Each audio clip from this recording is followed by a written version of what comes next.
Vabbing is the new do-it-yourself vaginal perfume. A distillery is making whiskey out of crabs. And would you stay in a glass hotel room if it was free? These are the weird stories for Wednesday on Weird AF News, the only daily weird news podcast hosted by a highly caffeinated comedian inside a hot-ass closet in Los Angeles. That was a mouthful. Not feeling very attractive? Well, maybe you should try vabbing. Women are swearing by this new trend called vabbing. It's a vaginal fluid perfume. That's right, guys. This is where we're at. Vaginal fluid is a perfume. The article begins by saying, feeling a little bit stuck being single, feeling unattractive, people not paying attention to you. Well, maybe you should try vabbing. The latest dating phenomenon is a marriage of vagina and dabbing. That's where you get vabbing, which, as the name implies, involves using your vaginal fluids as a scent, or possibly the vaginal fluids of somebody else. Supposedly, this modern-day love potion will attract potential partners because of the pheromones present. Or at least, that's what a lot of ladies who vab actually believe. And if you go on TikTok and search for hashtag vabbing, there has been nearly 1 million views on these videos. Many of these clips feature women experimenting with this vaginal perfume. One woman claims men kept staring at her even while they were on dates with other women. Okay. Here's a quote from TikToker Mandy Lee. I swear, if you vab, you will attract people, like a date, a one-night stand even, or you'll just get free drinks all night. That's where we're at in life, guys, now. Women putting their vaginal fluids on their forehead to get free drinks all night. That's where we're at, guys. Humanity has hit a low point. This TikToker named Mandy Lee, she's really contributing to the culture. She does a whole video series about vabbing. She took it upon herself to teach ladies this methodology. She says, get up there and swipe.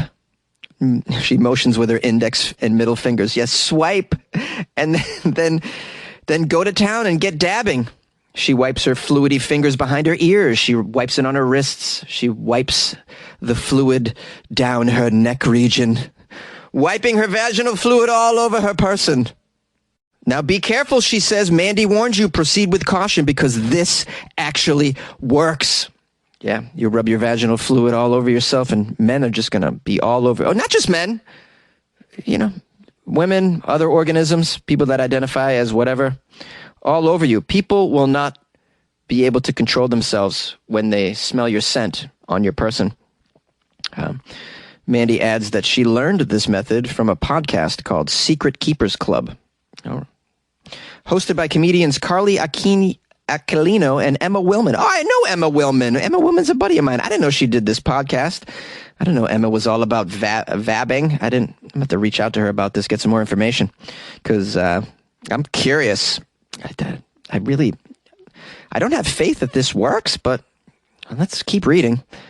Now, vabbing burst into the mainstream in 2019 when author Shan Boodram championed this sticky scent. But it's not as tacky as it seems. The idea behind vabbing is that vaginal fluids contain pheromones, which make you more attractive to potential partners. Although there is a lack of official studies of how the smells work in human sexual activity.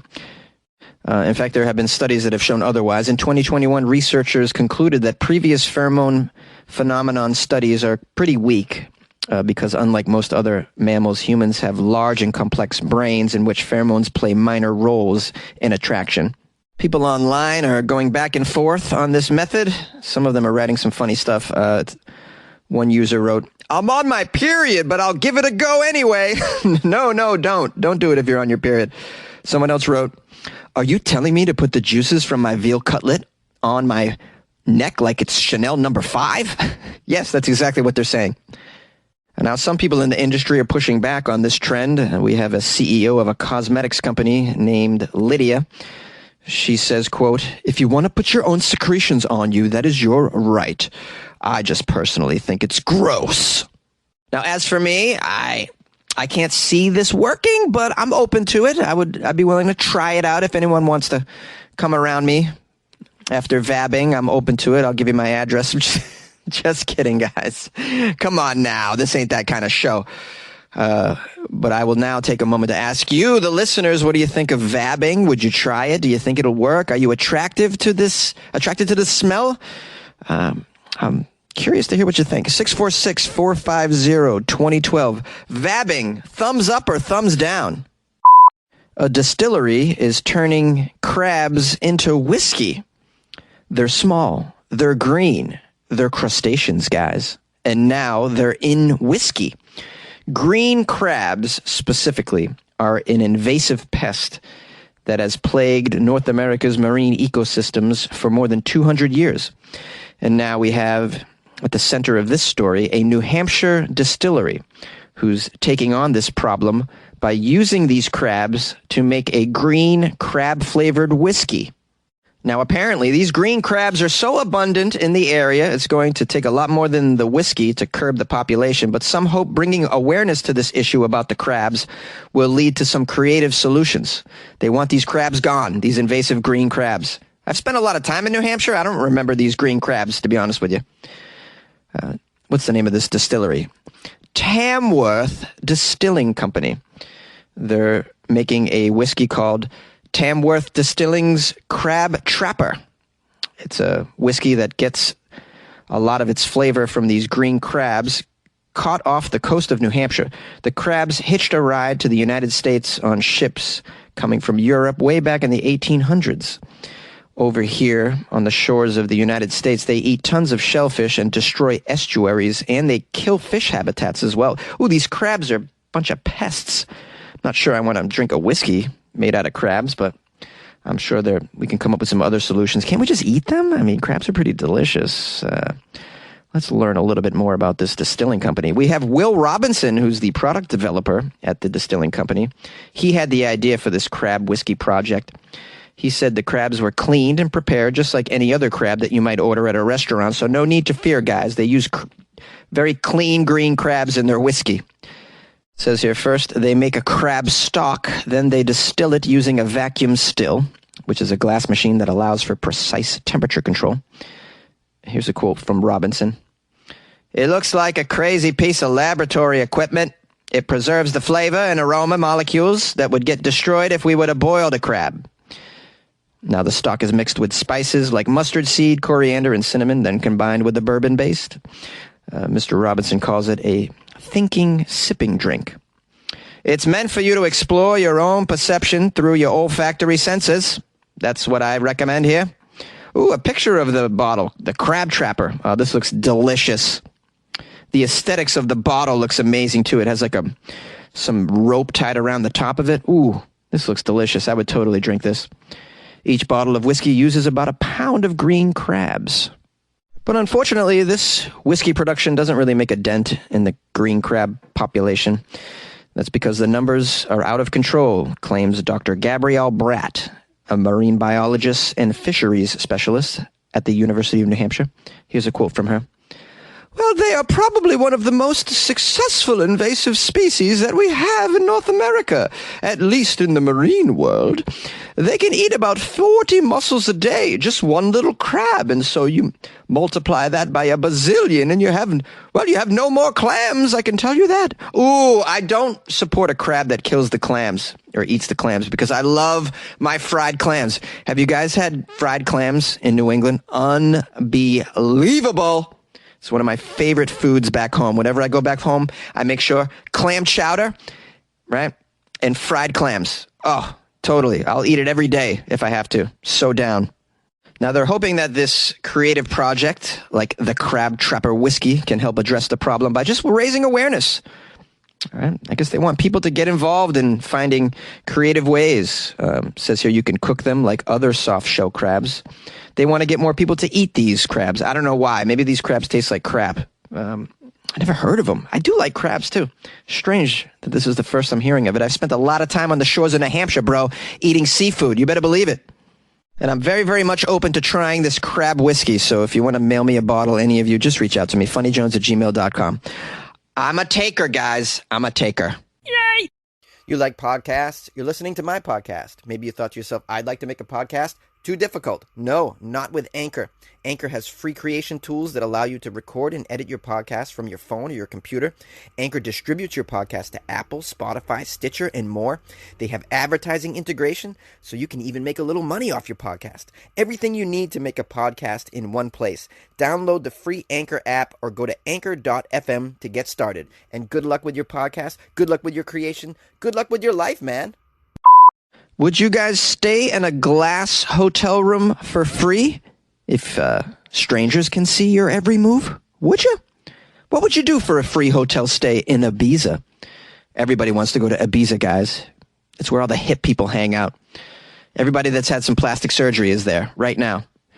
Well, there's an unusual glass hotel in Ibiza, and it's inspired some debate on social media. Now, originally, vlogger Olympia Anley captured the attention of the media when she showed off her hotel room at the Paradiso Art Hotel in Spain. Anley was allowed to stay in this hotel for free. The kicker was that anyone walking by could see directly inside her hotel room. Yes, no matter what she's doing. She could be pooping. Maybe she's on the toilet, man. I think they can see it. Let's find out some more information. How much can they see into your room? Are they going to see you getting some nookie? I assume so. People on TikTok have mixed feelings about this hotel, it says here. Well, let's find out what the TikTokers think. I mean, their opinions are so important these days in the culture, guys, as you know. What do the TikTokers think? You know, you should always, before you do something, ask yourself, what would a TikToker do? A TikToker would do the dumb thing. Just FYI. Now, the hotel room seems pretty standard until you realize it's made of glass walls, entirely glass walls. It looks more like a display, like a fish tank. And there's no shortage of passersby in this hotel to remind you of that. Now, this woman's video received nearly 12 million views.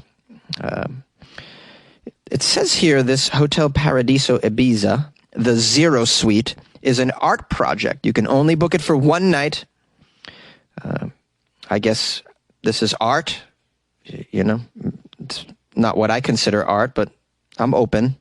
This Paradiso Art Hotel is by Concept Art Hotels. It's an art-themed hotel. It has a gallery, exhibitions, even a tattoo studio. Each one of the hotels that they have created has a wow factor or a unique feature that makes their hotels much more than just a building with some rooms in it. They often create experiences that a guest will remember long after they check out, they say. Now, in this particular hotel, it's called the Zero Suite. That's the see-through one. Inside, it has a bed, a table, some chairs, and a private bathroom. Guests can stay in the room one night for free on the condition that they sign a release that allows them to be photographed and video recorded during their stay. Okay. Not sure how comfortable I am with that. The post says, you can stay in this glass hotel room for free as long as you don't mind strangers watching you. And that's the end of the article. That's all we got. I feel like I should go watch some of the videos that she posted. Although I don't have to be voyeuristic, okay? It's her own privacy. You know, I don't need to watch. Actually, yes, I do. I need to watch. I need to see what this hotel's all about, to be honest with you. And I'll post the link in the Patreon, or you can just Google it yourself. I know you're curious. And then, you know, my question to you is, would you stay in a free hotel room like this? People can see what you do. And then what level would you take it to? Would you really get, you know, would you have some performances in there for people to enjoy? You know what I mean. Would you be into that? Some people like to be watched, man. You know, I don't know what that's all about. But if you do, this is a hotel for you. And it's free. It's pretty cool. I don't know. What do you think about this, guys? Call the show. I got a Jones in my bones, Jones. It's your host, Jonesy. I'm here. I'm reliable, guys. You know you're going to get me. Thank you for being with me. I appreciate all of the time that you spend with my podcast. And if you've made it to the outro, pat yourself on the back like this. I am highly caffeinated, so you're really getting your money's worth today, guys. I want to give a shout out to someone who left me a nice little review on YouTube. That's right. I got a YouTube channel for Weird AF News. You can Google it and find it. I put all the episodes up there. Modes and Spirits Art is the YouTube user. They wrote, so this morning, Jonesy, I was listening to your podcast about the non-melting ice cream. Looked it up on YouTube. There's related videos that include ice cream that didn't melt as a do-it-yourself and a Turkish brand as well. A side note, you don't deserve any bad reviews, buddy, because you're one of the very few people who do not do depressing news. I can absolutely say that you are one of the reasons why I roll out of bed in the morning, because you give me faith back into humanity. Just because sometimes your work isn't always news does not mean that your work isn't labeled as news. News is a form of storytelling, and it may be based on someone's opinion, but not every news channel only tells about events or the weather, Jonesy. I completely agree. Look, modes and spirits art. You're expressing my thoughts exactly. You're doing it much more eloquently than I could do it. This is lovely. Appreciate that. And the fact that you say, I'm one of the reasons you roll out of bed in the morning. I mean, that's a lot of pressure on me, modes and spirits art. You can't really put that on me, all right? If I can't be the reason you're getting out of bed, we got to get you something else, maybe a hobby. I don't know. Have you considered joining a wiffle ball league? I recommend it highly. Have you maybe thought about, I don't know, making a vabbing company? All right, we're being silly. I just want to say thank you for that review. I need the good reviews to offset the bad reviews. I got another great review on iTunes by Miss Kitten. Miss Kitten. Miss Kitten gave me 5 stars. Isn't that amazing? 5 stars. I'm so grateful when I get 5 stars. Now, Miss Kitten wrote, I'm a 55-year-old woman, and I absolutely love listening to this comedian that's in a closet. No, really. He's actually recording in his closet. His type of humor is right up my alley, and I so appreciate it. Jonesy is super funny, and sometimes we even learn with him. I listen to him at night as I prepare for the next day. His podcast is a perfect amount of time. My favorite day to listen is his Florida Fridays, which of course is on Fridays, but repeats on Saturday and Sunday in case you missed it. If you agree with the rest of the world that Florida's got some odd ducks living there, then I think you'll find this segment freaking hilarious. Don't pay attention to the bad reviews, because Jonesy is funny, interesting to listen to, and just comes across as an all-around good guy. Another good point to add, his podcast is family-friendly, by the way. No F-bombs dropped here. He keeps it clean. Thanks, Jonesy, and good luck with your life, man. Yes! Tremendous review, Miss Kitten. Good luck with your life, man. Oh, this is great. You guys made my day. I read a terrible review yesterday, or was it the day before? I forget. You guys just picked me up today with these reviews. So grateful. This makes me so pleased. You know, it's hard to imagine that I can touch people doing this little recording in a closet every day. It's just so bizarre that it's gotten to this point in my life. But I'm so happy. This brings me so much joy that I can bring you guys some joy. I really do. It really makes me happy that I can be part of your daily routine. Or, if you don't listen every day, that's totally fine. Maybe you only listen to the Florida Friday episode. Hey, whatever, man. If I can bring you some entertainment, maybe you learn something. And to top it off, I try to be family friendly for the most part. Of course, we cover some subjects that can be a little edgy these days because there's a lot of weird, edgy stuff out there, as you know. I mean, I just talked about somebody putting their fluids on their neck and their wrist. I mean, this is pretty outrageous sometimes. So thanks for bearing with me. And if you guys would love to leave me a review, I'll read it, give you a big shout out, give you lots of love. If you guys would like to support the show by making a donation, you can buy me coffee at weirdafnews.com. Keep me highly caffeinated and doing my thing, Sometimes I need that turbo boost. Help me out here. Buy me a coffee at weirdafnews.com, guys.